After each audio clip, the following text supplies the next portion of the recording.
Hello दोस्तों, स्वागत है आपका। तो आज है 4 मार्च। आज के इम्पोर्टेंट करंट अफेयर्स देखते हैं। सबसे पहला है कोप 16 को लेकर। तो अभी हुआ क्या है, हाल ही में रोम में यूनाइटेड नेशंस का जो CBD है, कन्वेंशन ऑन बायोडाइवर्सिटी, उसी का 16वीं बैठक हुई है। तो इसी को नाम क्या दिया गया है, कोप 16। कोप का मतलब होता है कॉन्फ्रेंस ऑफ पार्टीज। इसकी 16वीं बैठक हुई है और किससे संबंधित है, ये CBD मतलब बायोडाइवर्सिटी से संबंधित है। तो ये देखा। अब इसमें हुआ क्या है, कुछ नया आया है तभी तो चर्चा में आई है ये बैठक। तो इसमें एक काली फंड जो है वो नया बना है, कैली फंड। तो इसका क्या मतलब हुआ कि अब इसमें कहा गया है कि 2030 तक हर साल $200 बिलियन जो होंगे वो यूज़ करे जाएंगे जैव विविधता को संरक्षण करने के लिए। तो जैव विविधता के संरक्षण के लिए $200 बिलियन का फंड बनाया गया है। तो ये याद रख सकते। इससे होगा क्या, जो आनुवांशिक संसाधन होंगे उनका सही तरीके से यूज़ किया जाएगा और उन्हें बांटा जाएगा। अब इसके बारे में देखें तो इसमें एक तो जैव विविधता का संरक्षण करना है, दूसरा एक काम दिया गया है इसमें डिजिटल सीक्वेंस इंफॉर्मेशन से होने वाले लाभ अगर होंगे उनका उचित बंटवारा होगा। अब ये टर्म आ गई है डिजिटल सीक्वेंस फॉर्मेशन इंफॉर्मेशन। इसका क्या मतलब हुआ, सोचो कि एक दुर्लभ कोई पौधा है, एक दुर्लभ पौधा या दुर्लभ जीव है, उसके DNA का अगर हमारे पास डाटा हो, सुरक्षित रख लें तो इससे क्या हो सकता है, तो इससे बहुत सारी चीज़ें हो सकती हैं। अगर हमारे पास उसका DNA का डाटा या कोई बीमारी है उसका DNA है, तो इससे हम क्या कर सकते हैं, नई दवा बना सकते हैं, नई खोजें कर सकते हैं, सारी चीज़ें कर सकते हैं। और अगर जैसे वो जीव या वृक्ष जो दुर्लभ पौधा है वो ख़त्म होने की कगार पर, तो हम उसका DNA सुरक्षित रख सकते हैं और उसे आने वाले समय में दोबारा उत्पाद मतलब उसे बना सकते हैं। तो ये सारी चीज़ें हो सकती हैं। तो DSI के अंतर्गत क्या आता है, जैविक जो अनुक्रम होता है, जैविक अनुक्रम मतलब जो जीन सीक्वेंसिंग वाली चीज़ें होती हैं उसकी जानकारी रखी जाती है। अब यही चीज़ कहा गया है। अब होगा क्या, इस फंड के बाद जैव विविधता को चूँकि संरक्षित रखने के लिए जो डिजिटली रूप से DNA को सुरक्षित भी रखा जाएगा, उससे एक दूसरे को मदद भी मिलेगी। एक देश ने खोज कर ली DNA से संबंधित अगर कोई जीव जैव विविधता पशु की, वो दूसरे को दे देगा। तो ये सारी चीज़ें होंगी। और साथ ही साथ कैली फंड में जो है वो विकासशील देशों को विशेष रूप से मदद की बात कही गई है। क्यों, देखो कि विकसित देश जो होते हैं उन्हें तो नुकसान होता ही होता है, पर सबसे ज़्यादा जो जैव विविधता पर्यावरण के संबंध में सबसे ज़्यादा जो हानि झेलते हैं वो विकासशील और अल्प विकसित देश जो झेलते हैं, कि उनके पास पैसे, वित्त की कमी, तकनीक की कमी होती है। तो कैली फंड का धन का स्रोत कहाँ से इनके पास ये 200 बिलियन आएंगे, तो बड़ी कंपनियां जो डिजिटल सीक्वेंस का उपयोग करती हैं। अब वो बड़ी कंपनियां जो जैव विविधता से अपनी दवाएं बनाती हैं, रिसर्च करती हैं, तो रुपए देंगी ना, तभी तो सरकारें उनसे कहेंगी आप अपना काम कर सकते हो। तो बड़ी कंपनियां, उसका DSI जो यही देखा हमने, डिजिटल सीक्वेंसिंग में से प्राप्त किए जाएंगे। उसके बाद इंडस्ट्री क्या होगी, इंडस्ट्री है अब फार्मास्यूटिकल इंडस्ट्री, कृषि, इन सब में इसका यूज़ हो जाएगा कि नहीं कैली फंड का। तो ये सारी चीज़ देखी। धन का उपयोग कहाँ हो जाएगा, तो बायोडाइवर्सिटी जैव विविधता के संरक्षण में, विकासशील देशों में और वैज्ञानिक अनुसंधान रिसर्च एंड डेवलपमेंट में। तो ये सब इंपॉर्टेंट चीज़ें कैली फंड के बारे में। अब इसके बारे में विशेष प्रावधान क्या है कि स्थानीय समुदाय और आदिवासियों के लिए इसका क्या मतलब हुआ, कम से कम जो 50% अगर धनराशि किसी एरिया में खर्च की जा रही है, कहीं मान लो 100 रुपये खर्च किए जा रहे हैं, तो 50% जो हमें अहम भूमिका निभाई जाएगी धनराशि को स्थानीय समुदाय और आदिवासियों को दी जाएगी। मतलब उनसे अगर हमें किसी एरिया से फ़ायदा हो रहा है जैव विविधता के किसी उत्पाद से कुछ भी, तो 50% धनराशि आदिवासियों को दी जाएगी, क्योंकि ये जैव विविधता के संरक्षण तो वही लोग करते हैं। तो ये वाली चीज़। साथ ही साथ कहा गया है कि अभी तो 25 चल रही है, तो 25 में अभी फंड बना दिया कैली फंड। अब इसकी समीक्षा भी तो देखी जाएगी, सही काम कर रहा है कि नहीं कर रहा है। तो इसके लिए 2026 में मतलब अगले वर्ष 2000 मतलब कोप 17 होगी, 26 में कोप 17 होगी, ये होगी अर्मेनिया में। तो अर्मेनिया में इसमें ही इसकी समीक्षा की जाएगी, सही से काम कर रहे हैं कि नहीं कर रहे। अब थोड़ा देख लेते हैं CBD के बारे में। तो CBD क्या होता है, कन्वेंशन ऑन बायोलॉजिकल डाइवर्सिटी, मतलब जैव विविधता के संरक्षण में ये योगदान देता है। अब इम्पोर्टेंट क्या रहता है, कभी कभी दे देगा CBD पर्यावरण से संबंधित है और जैव विविधता से संबंधित है। अब पर्यावरण तो बड़ी टर्म है, पर अगर जैव विविधता अलग से दिया है तो यही तो ज़्यादा सही हो जाएगा। तो ये CBD जैव विविधता से संबंधित होता है, चाहे जीव जंतु हों या पेड़ पौधे हों, ये सारे धीमे धीमे गायब हो रहे हैं। तो इनको स्वस्थ बनाए रखने के लिए, खतरे को रोकने के लिए क्या हुआ था 1992 में, जब वो पृथ्वी सम्मेलन हुआ था ना, तो कन्वेंशन ऑन बायोडाइवर्सिटी की शुरुआत की गई थी। कब? 1991। उद्देश्य क्या है? जैव विविधता का संरक्षण, सतत उपयोग को बढ़ावा देना, बायोडाइवर्सिटी को बनाए रखना, ये सारी चीज़ें। लागू कब से हुआ था? 1993 से ये लागू हुआ था। अभी इसमें 196 देश, सारे देश हैं। तो ये सारी चीज़ें हमने देख ली इसके बारे में। ये किससे जुड़ा हुआ है? तो चूंकि इन्वायरमेंट से संबंधित है, तो यूनाइटेड नेशन इन्वायरमेंट प्रोग्राम के अंतर्गत आता है। सीबीडी का मुख्यालय कहाँ है? तो मॉन्ट्रियल कनाडा में इसका मुख्यालय है। अब कनाडा में मुख्यालय थोड़ा इंपॉर्टेंट रहेगा, क्योंकि कनाडा में थोड़े कम ही मुख्यालय होते हैं। या ये भी पूछा जा सकता है मॉन्ट्रियल क्या है, तो क्योंकि हमने मॉन्ट्रियल एक और जगह पढ़ा होता है, उसका नाम क्या होता है? मॉन्ट्रियल, जो ओजोन लेयर वाला होता है। एक क्योटो प्रोटोकॉल, मॉन्ट्रियल, मॉन्ट्रेक्स, ये रिकॉर्ड होते हैं। तो मॉन्ट्रियल ओजोन वाला भी तो होता है, ओजोन परत का, तो वो यहीं सम्मेलन हुआ था। तो भारत भी इसका सदस्य देश है। अब बायोडाइवर्सिटी करता क्या है? जैव विविधता का संरक्षण, सतत उपयोग, न्याय संगत वितरण। मतलब अगर कोई चीज, वस्तु है, जीव है, जड़ी बूटी है, तो उसका वितरण सही से हो सके, एक ही देश के पास उसका प्रभुत्व ना रहे। अब सीबीडी से संबंधित ऐसा तो है नहीं अभी कैली फंड बना है, तो पहला ही फंड ये हुआ करता था। पहले 2 काम हो चुके थे, एक का नाम है कार्टाजेना प्रोटोकॉल, एक का नाम है नगोया प्रोटोकॉल। कार्टाजेना प्रोटोकॉल सन 2000 में आया था और लागू 2003 में हुआ था, इसे याद रखना है। कार्टाजेना प्रोटोकॉल है क्या? तो कल्पना करो, एक नया जीएम क्रॉप विकसित की जाती है। क्या? जीएम क्रॉप, जो जेनेटिक मॉडिफाइड क्रॉप विकसित की जाती है, लेकिन यह बीज प्राकृतिक पर्यावरण में जाकर अनियंत्रित फैलने लगता है। मतलब एक बीज बनाया बढ़िया सा था, जो जेनेटिक मॉडिफाइड है, अच्छा काम करेगा, पर वो अनियंत्रित रूप से फैलने लगा। अब इससे खतरा हो जाएगा कि नहीं? क्योंकि अगर एक बीज ज़्यादा फैलने लगा या एक पेड़ ज़्यादा फैलने लगा तो खतरा भी हो जाएगा, क्योंकि अभी ये जेनेटिक मॉडिफाइड है, तो उसके नुकसान भी हो सकते हैं। तो इन्हीं खतरों से रोकने के लिए काम करती है संस्था, मतलब ये प्रोटोकॉल है, इसी को नाम दिया गया है कार्टाजेना प्रोटोकॉल। तो ऐसे समझ लेना है कि काटा पीटी करने से ये संबंधित है, तो फसल को काटने, विकसित, ये सारी चीज़ें। तो इसमें जीव हों, जंतु हों, इन सब के अंतर्राष्ट्रीय व्यापार उपयोग का नियंत्रण किया जाता है। तो Cartagena protocol on bio safety की एक संधि है, जिसमें चाहे जीव हों, जीव कैसे? जेनेटिक मॉडिफाइड जीव, जिन्हें जीएमओ कहा जाता है, उनके व्यापार और उपयोग को नियंत्रित करता है। बस ये चीज़ याद रखनी है। इसमें है क्या आएगा? जीएमओ वाली चीज़ आएगी, जेनेटिक मॉडिफाइड आएगा कार्टाजेना में। तो ये याद रखना है पहली चीज़। इसके बाद है 2003 में ये लागू हुआ था लिविंग मॉडिफाइड ऑर्गेनिज्म, उनकी बारे में भी कड़ी निगरानी ये करता है। भारत इसका सदस्य बिल्कुल है। तो भारत सदस्य, तो भारत ने कुछ किया तो होगा इसके लिए, बिल्कुल किया। इसी के बाद भारत ने 2002 में हमने क्या लेके आए थे? भारत में जैव विविधता अधिनियम जो लेके आए थे, जैव विविधता अधिनियम, वो इसी के अंतर्गत हमने लागू करने के लिए लाए थे। तो जैव विविधता अधिनियम 2002 में लाए थे। तो हमने कार्टाजेना देखा, जो जेनेटिक मॉडिफाइड बीज, जीव हैं, उनके अंतर्राष्ट्रीय व्यापार, वाणिज्य, इनको रोक लगाना, नियंत्रित करना है। फिर अगला आया नगोया प्रोटोकॉल। नगोया प्रोटोकॉल 2010 में आया था। तो नगोया जापान में जगह है, तो उसी के नाम पे पड़ा। तो ये नगोया प्रोटोकॉल क्या करता है? तो फिर से हम सोचें कि भारत में मान लो एक दुर्लभ औषधि पौधा उगता है, विदेशी कंपनी दवा बनाकर अरबों रुपए कमाती हैं, भारत को कुछ ना मिले, तो यही काम करेगा नगोया प्रोटोकॉल। जैसे सबने सुना होगा इन्वायरमेंट में, हमने एक चीज़ पढ़ी थी कि इन्वायरमेंट में पेटेंट वगैरह मिलते, तो कई बार क्या हुआ, अमेरिकी कंपनियों ने ये कहा कि हल्दी से उन्होंने दवा बनाई है और ये उसका पेटेंट हो गया। तो भारत सरकार ने क्या कहा? ऐसा तो है नहीं, हमारे जो भारत में है वो हजारों सालों से हम क्या कर रहे हैं? हल्दी, नीम, इनका यूज़ कर रहे हैं। तो वही चीज़ है, नगोया प्रोटोकॉल आनुवांशिक संसाधनों के उपयोग और लाभों के बारे में जारी करता है कानून। जैसे सोचो, अफ्रीका, अब तो गरीब देश है, अफ्रीका में कोई एक नया पौधा मिला, नया पौधा का मतलब है पौधे पर रिसर्च हुई और उससे एक दवा बनती है, जो दवा बहुत फ़ायदेमंद होती है और वो खूब बिकने लगती है। कंपनी करोड़ों कमा रही है, क्योंकि अफ्रीका की तो कंपनी होगी नहीं, वो कंपनी मान लेते हैं अमेरिका की है, चाइना की है, इंडिया की है। अब नगोया प्रोटोकॉल के तहत ये होगा कि आपने अगर रुपए कमाया है, कोई बात नहीं, पर उसका रुपए का कुछ रूप कैसे दिया जाना चाहिए? उस देश को मिलना चाहिए, क्योंकि उस देश के ही आनुवांशिक संसाधन का तो उपयोग किया जा रहा है। तो यही आता है कौन सा? नगोया प्रोटोकॉल ये कब से लागू हुआ था? तो ये हुआ तो 2003 से लागू, और ये हुआ था 2014 से लागू, तो ये भी याद रख सकते हैं। इसमें क्या हुआ, नगोया प्रोटोकॉल में आनुवांशिक संसाधनों की बात करी जाएगी, तो इसी में क्या आ जाएंगे, बैक्टीरिया आ जाएंगे, प्लस इसी में पौधे आ जाएंगे, तो ये सारी चीज़ें इसमें आती हैं, तो ये इम्पोर्टेंट याद रखना है।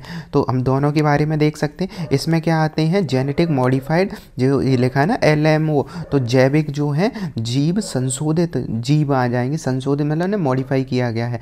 जबकि नगोया में लाभों को बंटवारे की बात करेगा, बेनिफिट शेयरिंग इसमें बात होगी, तो बेनिफिट शेयरिंग किस में बात होगी, नगोया प्रोटोकॉल में। तो ये हमने देखा। इसके बाद एक और टर्म आई है आइची लक्ष्य, तो ये पूरा आज डिटेल में आया है ये। तो आइची लक्ष्य क्या होते हैं, तो 2010 के आसपास ही 10 वर्षीय मतलब 11 से 20 तक आइची लक्ष्य अपनाए गए थे। आइची जगह जापान में ही है, तो 10 वर्षीय लक्ष्य कुछ अपनाए गए थे, तो उन्हीं का नाम दे दिया आइची लक्ष्य। तो 2020 तक सोचा गया था, कब तक, 2020 तक जैव विविधता को बचाने के लिए मिशन दे दिया गया था। वही मिशन आइची लक्ष्य में था, 2010 में तय किया गया था। किससे संबंधित है आइची लक्ष्य, तो अभी हम क्या पढ़ रहे हैं, CBD, तो कन्वेंशन ऑन जो बायोलॉजिकल डाइवर्सिटी, उसी के अंतर्गत COP10 सम्मेलन में तय किए गए थे 20 लक्ष्य। तो ये COP10 था आइची वाला, और लक्ष्य इसमें कितने किए गए थे, 20 लक्ष्य हैं, तो ये याद रखना है। COP10 था, जैसे अभी 16 वाला COP चल रहा है, ये COP10 था, और 20 लक्ष्य इसमें रखे गए थे, किस लिए, वही जैव विविधता को संरक्षण वगैरह देने के लिए। इसमें क्या क्या जैसे कुछ लक्ष्य थे, जैसे एक जागरूकता फैलाना, और उसके बाद है जैव विविधता को दबाव को कम करना, उसके बाद है कार्य जो नीतियाँ बनाई जाती हैं उनका कार्यान्वयन करना, तो ये सारी चीज़ें आती हैं इसके अंतर्गत में, आइची लक्ष्य के अंतर्गत में। तो 2020 तक ये सारी चीज़ें थी। अब एक और टर्म आती है कुनमिंग और मॉन्ट्रियल प्रोटोकॉल और CBD। तो CBD तो हम बार बार देख ही रहे, इसी के अंतर्गत क्या हुआ था, कुनमिंग मॉन्ट्रियल प्रोटोकॉल हुआ था, ये 2022 के आसपास हुआ था। ये वाला जो कोप था कुनमिंग मॉन्ट्रियल का, ये कोप हुआ करता था 2000 वो मतलब कोप जो 15 वाला हुआ करता था। तो कुनमिंग मॉन्ट्रियल का जो कोप था वो कोप 15 हुआ करता था। इसमें क्या किया था, तो कुनमिंग मॉन्ट्रियल प्रोटोकॉल के अंतर्गत, ये दोनों जगह हैं, कुनमिंग चाइना में, मॉन्ट्रियल अभी देखा कनाडा में है। तो ये सम्मेलन आधा आधा हुआ था, क्योंकि कोरोना वगैरह चल रहा था ना उस टाइम, तो आधा इधर आधा इधर। तो कुनमिंग में होना था असल में, फिर मॉन्ट्रियल में हुआ, तो नाम आ गया कुनमिंग मॉन्ट्रियल प्रोटोकॉल। तो इसी के अंतर्गत फिर से फ्रेमवर्क अपनाया गया था, तो यही वाली चीज़ है। तो इसमें क्या किया गया था, जैसे समुद्री प्लास्टिक है, हजारों प्रजातियां विलुप्त हो रही हैं, इन सब मतलब इन सब के संबंध में ज़्यादा बेहतर जैव विविधता को बढ़ावा देने के लिए काम करना था। तो ये सारी है, तो ये किसके लिए था, जैव विविधता के लिए। इसका उद्देश्य क्या था, 2030 तक जैव विविधता की हानि को रोकना, ये इंपॉर्टेंट रहेगा। और इसमें एक चीज़ आई थी, वो था 30x30, 2030 तक 30% जैव विविधता भूमि पे हो चाहे महासागर में हो, उसे संरक्षित करना था। तो ये सारी चीज़ें इसके अंतर्गत आ गई। तो हमने पूरा डिटेल में देखा, उसके संबंध में एक ही है वो ये क्वेश्चन दे दिया है, तो ये हमने बहुत डिटेल में देखा। इसके बाद है जहान खुसरो, अमीर खुसरो जो हुआ करते थे, उनकी विरासत का महोत्सव हुआ है। तो अभी चर्चा में क्यों चल रहा है, क्योंकि मोदी जी 25 में जहान खुसरो महोत्सव में हिंदुस्तान की खुशबू बताया, मतलब उन्होंने अभी आज सम्मेलन में शिरकत की और खुसरो को बताया इस महोत्सव को हिंदुस्तान की मिट्टी की खुशबू।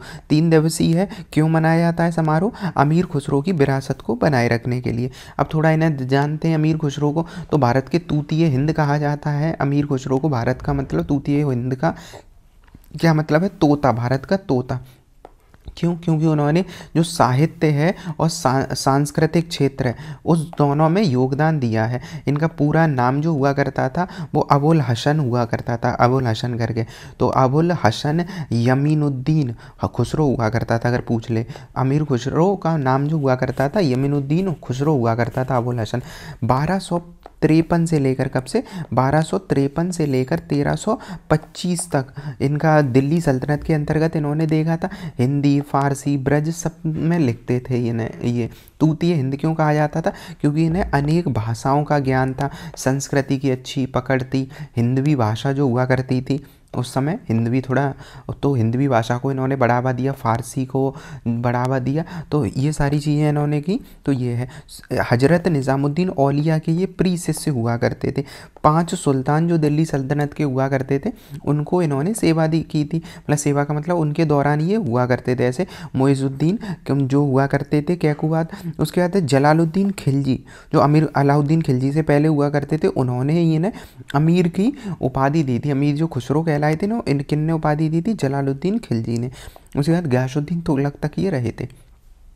उसके बाद हिंदवी और फारसी का संगम इनके समय में हुआ था, क्योंकि फारसी और हिंदवी के मिलने से ही ये संस्कृति का जो विकास हुआ था। इनकी रचनाओं में गज़ल, पहेलियाँ, अब इन यही पहेलियाँ लिखते थे, वो बचपन में हम देखते हैं पहेलियाँ चलती हैं, वो इन्होंने ही लिखी थी। उसका नूह शिपर, और उसके बाद है किरान उस सना सादैन करके इनकी एक किताबें भी हैं।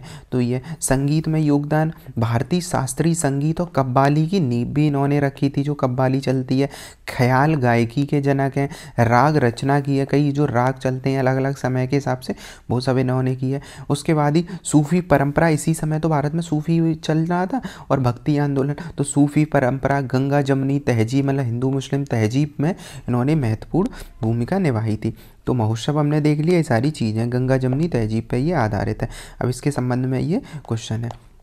इसके बाद है एक जैव विविधता रिसाव लीकेज के बारे में, बायोडाइवर्सिटी लीकेज।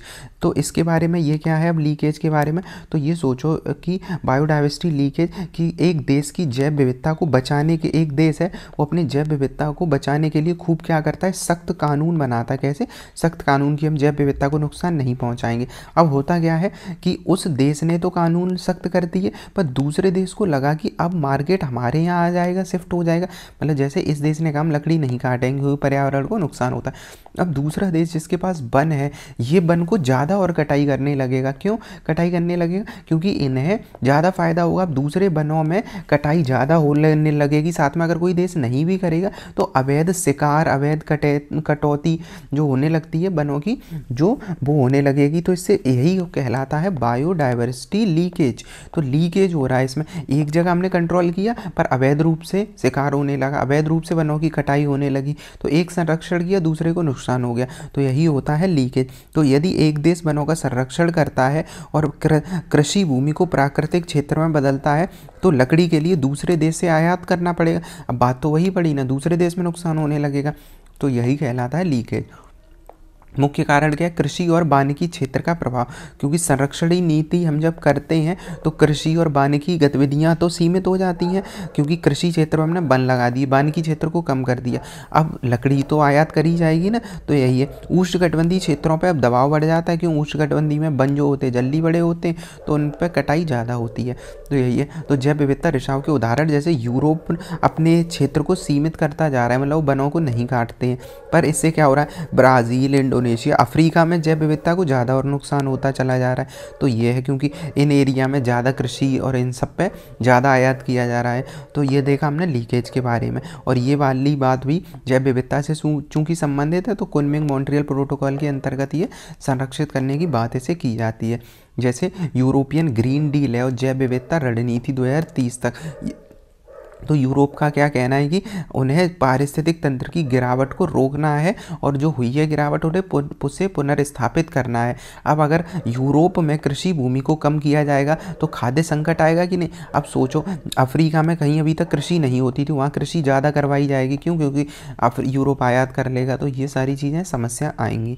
तो संरक्षण यह क्या है, संरक्षण प्रयासों को बेकार बना सकता है?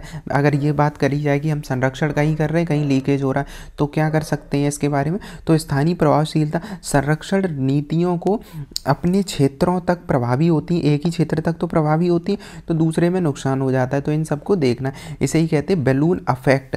तो बैलून इफेक्ट में क्या होता है? एक जगह दबाव कम किया जाता है तो दूसरी जगह बढ़ जाता है। जैसे बलून को एक जगह दबाओगे तो कहीं मोटा हो जाएगा, कहीं कैसा रह जाएगा, हवा नहीं रहेगी। तो ये सारी चीज़ें इसके अंतर्गत आती हैं। स्थानीय स्तर पर जो दृष्टिकोण है, केवल स्थानीय स्तर पर नहीं बल्कि वैश्विक स्तर पर हमें क्या ढूंढना चाहिए? एक समाधान देखना चाहिए।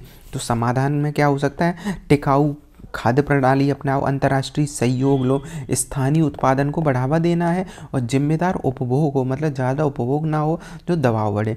अब इसके संबंध में ये कुछ क्वेश्चन है तो ये देखना है।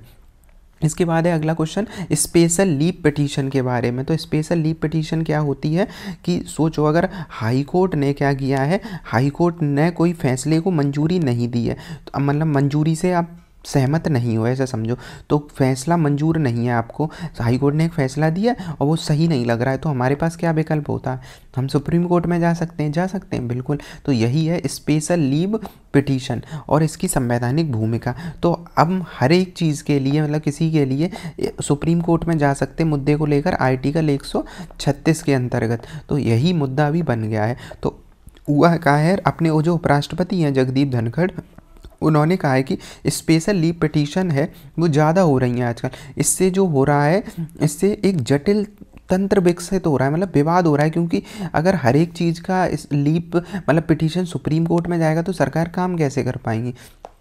तो ये सारी चीज़ कही गई है, तो ये हमें याद रखना। तो भारत का जो अनुच्छेद 136 है, अनुच्छेद 136 है, उसके तहत एक विशेष प्रावधान है कि कोई चाहे व्यक्ति हो, कोई सरकारी निकाय हो या कोई संगठन हो, सुप्रीम कोर्ट में अपील की अनुमति मांग सकता है, भले ही उसके पास अपील का सीधा अधिकार ना हो। तो इसमें दायर की जाती है अपील, चाहे हाई कोर्ट की हो, ट्रिब्यूनल की हो या अन्य न्यायाधिकरण की हो। सुप्रीम कोर्ट पहले यह देखता है कि सुनवाई योग्य है भी या नहीं, ऐसा नहीं है सीधे हम दायर कर सकते। सुप्रीम कोर्ट देखेगा हाई कोर्ट से आया मामला सुनने लायक है कि नहीं है, और ये मामला जो होता है स्पेशल लीव पिटीशन दायर की जाती है वो केवल 90 दिन के भीतर की जा सकती है। जैसे जब किसी हाई कोर्ट ने या किसी ट्रिब्यूनल ने कोई निर्णय दे दिया उसके 90 दिन के भीतर ही की जा सकती है। हाई कोर्ट ने अपील सुनने से इनकार कर दिया है तब, या संवैधानिक कोई मुद्दा आ जाता है, ये सारी चीज़ें आती हैं।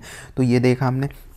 तो इसके बारे में जो विचार आया था स्पेशल लीव पिटीशन का 1935 के अधिनियम में अपील की अनुमति दी गई थी। फिर 136 आर्टिकल अभी हमने देख ही लिया कहता है, तो सुप्रीम कोर्ट इसे स्वीकार या अस्वीकार कर सकता है, हालांकि क्यों सुप्रीम कोर्ट के लगे कि ऐसी फर्जी कोई है तो इसे नहीं स्वीकार करेगा। विशेषताएं देखें तो इसके उपलब्ध क्या है, किससे उपलब्ध है इसे अधिकार, तो किसी असंतुष्ट विपक्ष है तो वो यहाँ पे जा सकता है, सुप्रीम कोर्ट में अपील कर सकता है। सिविल और क्रिमिनल मामले में नहीं बल्कि अन्य संवैधानिक मामलों में भी दायर की जा सकती है। तो केवल ऐसा ही नहीं है कि सिविल और क्रिमिनल में हो, नॉर्मल मामलों में ये हो सकता है। तो ये देखा हमने। सुप्रीम कोर्ट की शक्तियां हैं इसके बारे में, अधिकार है, अधिकार नहीं है, ये उसकी विवेकाधीन शक्तियाँ, वाला ऐसा लिखा नहीं है कहीं, विवेकाधीन, सुप्रीम कोर्ट के विवेक पर काम करेगा, ये वाली चीज़ें हैं।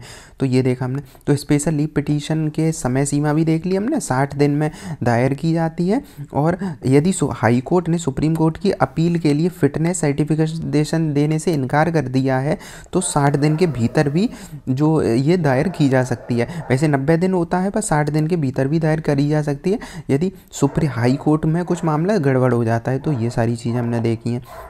तो इसमें क्या है, वही है, सुप्रीम कोर्ट में जाना होगा तो एडवोकेट ऑन रिकॉर्ड द्वारा विधिवत ये जाती। हमने कुछ दिन पहले ही देखा था कि सुप्रीम कोर्ट में सीधे मामला कोई वकील दर्ज नहीं कर सकता है, वहाँ के एडवोकेट ऑन रिकॉर्ड होते हैं, वही जो वकील होते हैं उनके द्वारा सुप्रीम कोर्ट में कोई भी मामला स्टार्ट हो सकता है। तो ये याद रखना है इसमें। सुप्रीम कोर्ट पहले याचिकाकर्ता को सुनते हैं, मामले को देखते हैं, उसके बाद स्वीकार करेंगे या अस्वीकार करेंगे। तो अभी इसके संबंध में चिंता जताई है उपराष्ट्रपति जी ने। तो ये वाली चीज़ हुई इसमें। तो उन्होंने कहा है कि इससे क्या हो जाएगा, जो अपने यहाँ है ना कि न्यायपालिका, कार्यपालिका, विधायिका, इन सब का अंतर, तो ये चीज़ें थोड़ी गंभीर होती चली आ रही हैं क्योंकि यहाँ मध्यस्थता में इनका ज़्यादा उपयोग हो रहा है, मतलब केस ज़्यादा बढ़ेंगे ऐसे तो हर कोई व्यक्ति डालेगा।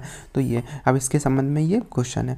इसके बाद है naval anti ship missile NASMSR और मैन इन लूप, दो टर्में यूज़ रखनी है इसमें। ये टर्म आ सकती है पेपर में, मैन इन लूप क्या है, वैसे तो बहुत आसान है पर जब पेपर में देगा तो थोड़ा कन्फ्यूज़ कर सकते हैं। तो DRDO ने अपनी एक नौसेना में पहली बार NASM जो anti naval anti ship missile है शॉर्ट रेंज, उसका सफल परीक्षण किया है। अब इसमें जो मैन इन लूप फीचर है, बस इसी वजह से हम इसे पढ़ रहे हैं, मैन इन लूप। तो NASR हमने देखा, DRDO ने विकसित किया है। पहला ये स्वदेशी है, एक तो स्वदेशी हेलीकॉप्टर लॉन्च शिप मिसाइल है। अब एंटी शिप मिसाइल दे रहे हैं ना, तो शिप जो होती हैं जहाज, उन पे हेलीकॉप्टर होते हैं, तो उनमें ये लगा के मैन इन लूप का मतलब है मानव द्वारा नियंत्रित प्रणाली है। तो जैसे अब वैसे क्या होता है कि हमने मिसाइल को लॉन्च कर देते हैं या मिसाइल को लगा लेते हैं, तो फिर बार बार उन्हें अपडेट नहीं कर सकते। इसमें क्या होगा मैन इन लूप में कि मानव नियंत्रित कर सकता है इसमें।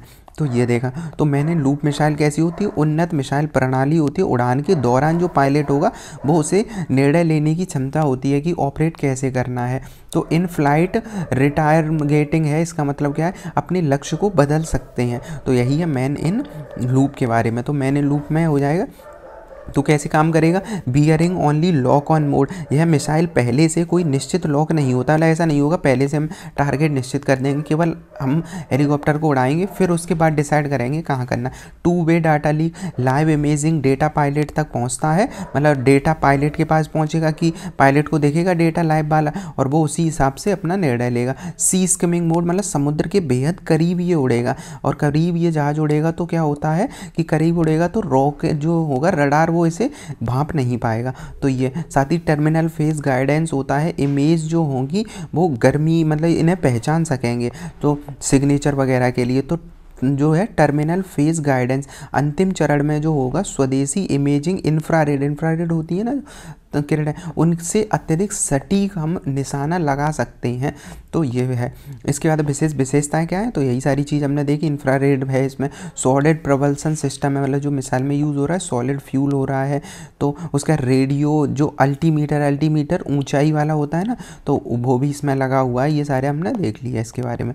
मिसाइल में खास क्या है, तो मैंने लूप बस याद रखना है जो पेपर में पूछा जा सकता है। इसके बाद अगला है टंगानिका झील को लेकर। तो पहले लोकेशन देख लेते हैं। अफ्रीका में ये वाली झील है, यही एरिया है टंगानिका को लेकर। तो ये 4 देशों से घिरा है, इधर है तंजानिया, इधर DRC है और इधर बुरुंडी है। तो ये अगर एरिया देखें, टंगानिका क्यों पड़ रही है, क्योंकि इसके लिए विशेष पहल चली जा रही है यहाँ जैव विविधता को संरक्षण देने के लिए। इसका उद्देश्य क्या है, टंगानिका झील के आसपास के चारों देशों के बीच क्या करना है, एक दूसरे को सहयोग और ये सब बढ़ावा देना है। तो ये देखा हमने। अब टंगानिका झील के बेसिन के बारे में देखे, 4 देश हैं, Burundi, Dominican Republic of Congo, DRC, Tanzania और जाम्बिया। तो ये बुरुंडी है, ये DRC है इधर की तरफ, तंजानिया वाला एरिया हो जाएगा। और साउथ वाले एरिया में कौन सा एरिया देश है, ये जो दिख रहा है ये है जाम्बिया। तो ये है। अभी जाम्बिया से संबंधित कुछ एक आर्टिकल भी हमने डिस्कस किया था, तो ये वाला देखा। विशाल आकार है इसका टंगानिका, विश्व में सबसे बड़ी झीलों में से है। आयतन की दृष्टि से विश्व की दूसरी सबसे बड़ी मीठे पानी की झील है। तो ये वाली भी याद रखना है इसके बारे में, टंगानिका लेक के बारे में। तो ये अफ्रीका की दूसरी सबसे बड़ी झील और सबसे गहरी झीलों में से एक है। विश्व की सबसे गहरी झीलों में से एक है, वैसे तो बैकाल है पर उसके बाद वाली झीलों में से एक है। चारों के देश देख लिए। और इसका इसे बड़ी क्यों है ये, तो 673 सोचो किलोमीटर लंबी है, मतलब बहुत ज़्यादा है 673 किलोमीटर। इसे दक्षिण अमेरिका की लेक बैकाल के बाद दूसरी सबसे जो लंबी वाली झीलों में से आती है। तो लेक बैकाल जो है उसके बाद ये मेन में आ जाती है। तो इसके बाद आ जाएं इस वाले एरिया में, तो ये देखा हमने यहाँ बायोडाइवर्सिटी को हमें संरक्षित करना है, रिफ्ट वैली में स्थित है। अगला आर्टिकल है श्रीलंका मल्लेश्वर अभ्यारण्य के बारे में। कहाँ पे लोकेशन देखते हैं, तो ये है आंध्र प्रदेश वाला एरिया और ये आंध्र प्रदेश वाले एरिया में स्थित है। लंकमलेश्वर हिल्स जो है उसी पर स्थित, वहीं पे क्या हुआ है, यहाँ एक अभ्यारण्य है। यहाँ पुरातत्व सर्वेक्षण में प्राचीन ये शैलें मिली हैं, मतलब एक चट्टानें मिली हैं। तो ये कलाकृतियाँ जो है इतिहास और सांस्कृतिक महत्व को दर्शाती हैं। तो अभ्यारण्य में शिलालेख मिले हैं। तो इस एरिया के बारे में तो यही है श्रीलंका मलेश्वर में। एरिया याद रखना आंध्र प्रदेश के बारे में स्थित है। यहाँ जो नदी है वो पेन्नार नदी है, जो ये नदी दिख रही है ये वाली, यही नदी का नाम क्या है, पेन्नार नदी, इस एरिया में स्थित है। यहाँ कुछ पक्षी मिलते ही हैं, जैसे एक पक्षी है यहाँ पे रालीचर पक्षी, जिसे जैडन कॉर्सर कहते हैं। तो ये यहाँ पे स्थित है। बाकी और जीव जंतु जो नीलगिरी के आसपास मिलते हैं वो यहाँ मिलते हैं। अगला न्यूज़ है सेलेनियम को लेकर। तो कुछ नहीं है इसमें, बस इतना याद रखना है गेहूं में सेलेनियम ज़्यादा पाया जाता है। और ये अभी रिसर्च ने बताया, जो इंडिया का आईसी है, हमारा इंडियन जो मेडिकल जो रिसर्च वाला, उन्होंने बताया कि सेलेनियम जो है गेहूं में होता ही है, उसमें ज़्यादा उच्च मात्रा होती है तो हमारे बाल झड़ने की समस्या होती है। तो सेलेनियम से तो पूछा जा सकता है, तो किस में होता है? गेहूँ में, और ये बाल वाले संबंधित है। तो सेलेनियम के बारे में देखें, ये प्राकृतिक तत्व है जिसकी अल्प मात्रा ही मानव के लिए आवश्यक होती है। ज़्यादा हो जाएगा तो हानिकारक हो जाता है, तो ये बाल झड़ना हानिकारक समस्या हो जाती है। प्राकृतिक स्रोत क्या होते हैं? तो ये मिट्टी में पाया जाता है, इसलिए पौधे की खाद्य श्रृंखला में प्रवेश करता है और वही चीज़ें हम खाते हैं तो हमारे शरीर में ये इसकी मात्रा बढ़ सकती है। तो सेलेनियम प्रदूषण, जल और मृदा प्रदूषण करता है। जीवाश्म ईंधन अपशिष्ट मतलब मानवीय गतिविधियों कैसे पहुँचता है? ये मानवीय गतिविधियों के द्वारा। कृषि प्रथाएं हम सेलेनियम युक्त मिट्टी में सिंचाई करते हैं, तो इस सब से ये सेलेनियम पहुँचता है। अगला जो आर्टिकल है वो है स्वावलंबनी योजना के बारे में। तो स्वावलंबनी योजना क्या है? महिला सशक्तिकरण, महिला उद्यमिता को बढ़ाना है। तो महिला उद्यमिता को बढ़ावा देना है, तो महिला उद्यमी को प्रोत्साहन करना, उन्हें आवश्यक जो कौशल प्रदान करना, स्किल प्रदान करना है। तो योजना याद रखनी है स्वावलंबनी योजना, और उद्यमिता मंत्रालय के द्वारा ये किया गया है। तो महिला जो उद्यमी होंगी, मतलब एंटरप्रेन्योर हैं, उन्हें बढ़ावा देना है, तो इस शिक्षा कौशल दिया जाएगा, उन्हें ट्रेनिंग दी जाएगी, उन्हें मार्गदर्शन दिया जाएगा, फैकल्टी ट्रेनिंग दी जाएगी। ये सारी चीज़ें यहाँ इम्पोर्टेंट है। अगला है कुर्दिस्तान को लेकर अगला आर्टिकल। तो कुर्दिस्तान क्या है? तो एक बार हमने न्यूज़ ये भी देखी थी कुछ दिन पहले, ये जो एरिया हमें दिखता है यही एरिया है कुर्दिस्तान, ये लिखा कुर्दिस्तान। तो ईरान हो जाए, टर्की वाला एरिया है, उसके बाद है ये इराक का थोड़ा एरिया, सीरिया का, ये एरिया अलग से अपने आप को, यहाँ के जो लोग हैं वो कुर्दिस्तान देश बनाने की बात कहते हैं। तो कुर्दिस्तान देश के बिना एक राष्ट्र कहा जाता है, इसीलिए देश नहीं है पर एक राष्ट्र है, क्योंकि राष्ट्र के लिए क्या चाहिए होता है? एक भाव चाहिए होता है, मतलब भावना, संस्कृति, कल्चर चाहिए होता है, वही है कुर्दिस्तान में। तो एक देश के बिना राष्ट्र अगर कहेगा कुर्दिस्तान में। 4 देशों में फैला है, तुर्की ये जो अब हो गया है, तुर्की, इराक, ईरान और सीरिया वाले एरिया में फैला है। यहाँ एक कुर्द जो है, कुर्द, तो कुर्द जाति समूह रहता है, ये जाति समूह ही अपना निवास क्षेत्र करता है और वो कहता है मैं अलग कर दिया जाए, तो वहीं एक कुर्दिश पार्टी बन गई है। तो कुर्द समूह कुर्दिस्तान वर्कर्स पार्टी ने को तुर्की के साथ युद्ध विराम की घोषणा की है, क्योंकि इनका कुर्द लोगों का विवाद चलता रहता है, हिंसा वगैरह आसपास के देशों के साथ, तो उनके साथ समझौता हुआ है, तो इसी वजह से चर्चा में चल रहा है। तो तुर्की, यूरोप, ब्रिटेन, अमेरिका में आतंकवादी समूह के रूप में ये प्रतिबंधित होते हैं कुर्दिस्तान वाले लड़ाके। कुर्द समुदाय की कुल आबादी 40 मिलियन है, मुख्य रूप से ये मध्य पूर्व एशिया में निवास करते हैं। जो एरिया देगा ये वाला है कुर्दिस्तान का एरिया यहाँ पे। तो कुर्दिस्तान 1980 से इनका ये जो वर्कर्स पार्टी है वो काम कर रही है, कुर्द के लिए स्वतंत्र देश की बात करते हैं, आतंकवाद के समूह के रूप में इन्हें जाना जाता है। अब जिस एरिया में ये लड़ाके हैं उस एरिया में इन्हें आतंकवाद कह दिया जाता है, क्योंकि ये हिंसा वगैरह में भी सहयोग मतलब होता ही है इनका एरिया। तो ये वाला देखा इनके। तो ये वैसे कौन से होते हैं? कुर्द जो होते हैं वो सुन्नी मुसलमान होते हैं, सुन्नी होते हैं, पर ISIS जो हुआ करता था वो भी सुन्नी था, उससे लड़ने में इन्हें मदद और की थी। तो वैसे मतलब उतने ज़्यादा हिंसक नहीं है, तो सुन्नी है ये ज़्यादा कुर्दिश वाले लोग, तो ये याद रखना है। तो नरजाति समूह इनका जो है कुर्दों का 40 मिलियन, ये सब देख लिया, भौगोलिक स्थिति देख ली, धर्म देखें तो तुर्की जो अरबी भाषा को बोलते हैं, अधिकांश सुन्नी वाले हैं ये। उसके बाद युद्ध अभ्यास, एक डेजर्ट हुआ है, डेजर्ट हंट। तो ये भारतीय थल सेना, नौसेना और वायुसेना तीनों के जो स्पेशल फोर्सेस हैं उन सब ने मिलके ये किया है। तो डेजर्ट हंट वाला बस याद रखना है। तो इसमें त्रिसेवा सेना का है, और इसमें तीनों सेना के जैसे मरीन कमांडो आए, पैरा जो विशेष दल थल सेना का, वायुसेना का गरुड़, तो ये तीनों शामिल हुए थे इसमें। इसके बाद है मतदाता जो फोटो पहचान पत्र होता है, ID कार्ड, उस पर संख्या का कुछ विवाद चला था।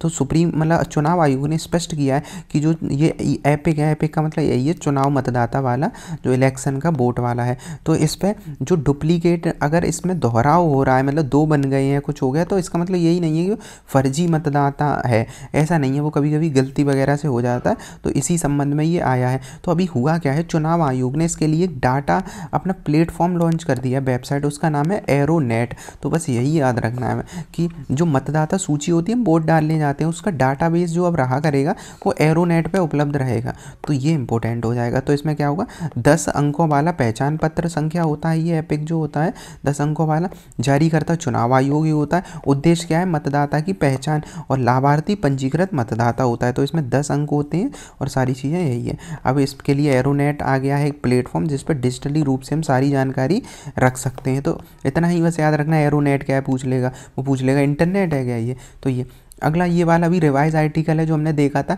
कि अभी तक माना जाता था कि मंगल ग्रह पर जो है वो लोहा है, हेमेटाइट के कारण लाल होता है। अब ये अभी रिसर्च हुई है, उसमें बताया गया कि नहीं, लाल ग्रह पर जो मौजूद फेरिल हाइड्राइड है उसके कारण ये लाल है। तो फेरिल हाइड्राइड अब हेमेटाइट के अलग, जो फेरी हाइड्राइड है वो ठंडे पानी की उपस्थिति में शीघ्रता से बनता है। तो इसका मतलब है यहाँ पे पानी के प्रमाण मिल गए हैं। तो यही चीज़ अभी चर्चा में चल रही है। तो फेरिल हाइड्राइड देखा है कि इसमें क्या है, पृथ्वी की सतह पर व्यापक रूप से पाया जाता है, कोई ऐसे नई चीज़ नहीं है, यहाँ पे ये पाया जाता है। कई खनिजों जैसे हेमेटाइट वगैरह में ये मिलता है, तेज़ी से अपक्षय वगैरह हो जाता है। तो ये हमने इसके बारे में। अगला है सुप्रीम कोर्ट ने के बारे में, न्यायिक अतिक्रमण के आधार पर हाईकोर्ट के आदेश को रद्द कर दिया। हम जानते हैं कि सुप्रीम कोर्ट के पास अधिकार है कि हाईकोर्ट अगर किसी निर्णय को गलत दे दे या अपने अधिकार से ज़्यादा दे दे तो सुप्रीम कोर्ट उस अधिकार को छीन सकती है। तो वही हुआ है। मान सिंह वर्मा एक केस हुआ करता था, उसमें सुप्रीम कोर्ट ने नारकोटिक्स जो है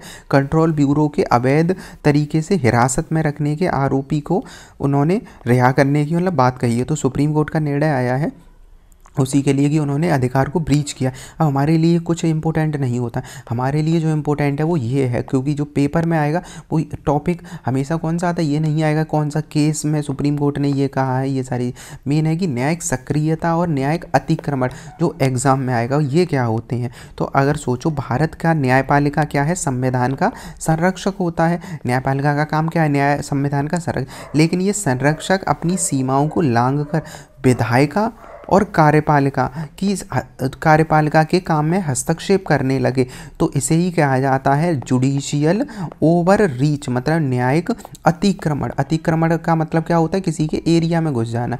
तो संविधान के रक्षक तो है सुप्रीम कोर्ट, पर लेकिन अगर वो संविधान के दायरे से मतलब रक्षक के साथ साथ वो अपनी सीमाओं को लांघकर विधायिका कार्यपालिका में हस्तक्षेप करते हैं तो इसे ही अतिक्रमण कहा जाता है। तो ये याद रखना है अतिक्रमण क्या होता है। वहीं जब नागरिकों के अधिकार के लिए सुप्रीम कोर्ट अपनी भूमिका निभाता है तो इसे ही कहा जाता है न्यायिक सक्रियता।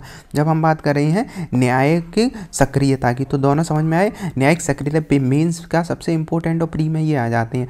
न्यायिक सक्रियता का है जब किसी का फंडामेंटल राइट अगर हनन हो रहा है, सुप्रीम कोर्ट कहेगा अच्छा फंडामेंटल राइट हनन हुआ है, तो चाहे सरकार के विरुद्ध निर्णय देना हो, स्थानीय निकाय के विरुद्ध निर्णय देना हो या नॉर्मल हो, सुप्रीम कोर्ट निर्णय देगा। इसे कहेंगे सक्रियता। जो PIL हम पढ़ते हैं, पब्लिक इंटरेस्ट लिटिगेशन वाला है, PN भगवती और BN कृष्ण अय्यर वाला, वो न्यायिक सक्रियता का उदाहरण, ये पॉजिटिव में आता है, जबकि न्यायिक अतिक्रमण ये नेगेटिव में आता है। तो यही चीज़ है। तो इसमें मनमोहन सिंह ने एक बार कहा था कि न्यायिक सक्रियता और न्यायिक अतिक्रमण के बीच रेखा बहुत पतली है, पता ही नहीं चलता। अब कैसे कह सकते हो कि इस एरिया में न्यायिक सक्रियता है कि न्यायिक अतिक्रमण है, क्योंकि वो तो कोई भी कानून हो से कह सकते हो मूल अधिकार का उल्लंघन है। तो ये सारी चीज़ है इसके बारे में। तो ये हमने देख लिया, दोनों का अंतर देख लिया। अब न्यायिक पुनरावलोकन जो हम जानते हैं सक्रियता, अब सोचो किस आर्टिकल से होगा, क्योंकि अभी तो हमने देखा ये फंडामेंटल राइट वाला होता है। तो आर्टिकल 32 और 226 के तहत इसका प्रावधान है, सुप्रीम कोर्ट के तहत 32 में और 226 के तहत हाई कोर्ट में। जबकि अतिक्रमण का कोई ऐसा उल्लेख स्पेसिफिक नहीं है, पर 142 जो आर्टिकल है वो अतिक्रमण को बढ़ावा देता है, क्योंकि इसमें कहा गया है कि निर्णयों को संशोधित कर सकता है सुप्रीम कोर्ट और उन्हें बदल भी सकता है, तो मध्यस्थता के मामले में। तो ये है। अब इसके कुछ एग्जाम्पल देखते हैं। जैसे कि एक सबसे फेमस एग्जाम्पल हुआ था लिकर स्टोर वाला, कि हुआ क्या था कि जो शराब वाले जो दुकानें हुआ करती थी, तो सुप्रीम कोर्ट ने निर्णय दिया था कि 500 मीटर तक नहीं होगा। अब इससे सरकार का टैक्स आय जनरेट कम हुई, ये सारी चीज़ें। तो ऐसे अब ये कार्य प्रणाली जो मतलब ये रोकना है कि हाईवे के किनारे होना चाहिए कुछ या नहीं होना चाहिए, ये किसका कर्तव्य, कार्यपालिका या विधायिका का। पर सुप्रीम कोर्ट ने इसमें हस्तक्षेप किया था। ऐसे ही राष्ट्रगान के संबंध में निर्णय दिया था। सुप्रीम कोर्ट ने कहा था कि कोई भी मूवी स्टार्ट होगी थिएटर में उससे पहले राष्ट्रगान गाया अनिवार्य कर दिया था। तो ये भी न्यायिक अतिक्रमण था। फिर हालांकि बाद में से वापस ले लिया गया था। ऐसे ही अब हाईवे के किनारे शराब बेचना, ऐसे ही विशाखा गाइडलाइन के अंतर्गत ये आया था, जहाँ सुप्रीम कोर्ट ने दिशा निर्देश दे दिए थे महिला सुरक्षा के लिए। हालांकि ये काम किसका होता है, कार्यपालिका का। तो ये सारे एग्जाम्पल हैं। तो ये हमने देखा 4 मार्च के जो भी इंपॉर्टेंट करेंट अफेयर्स थे।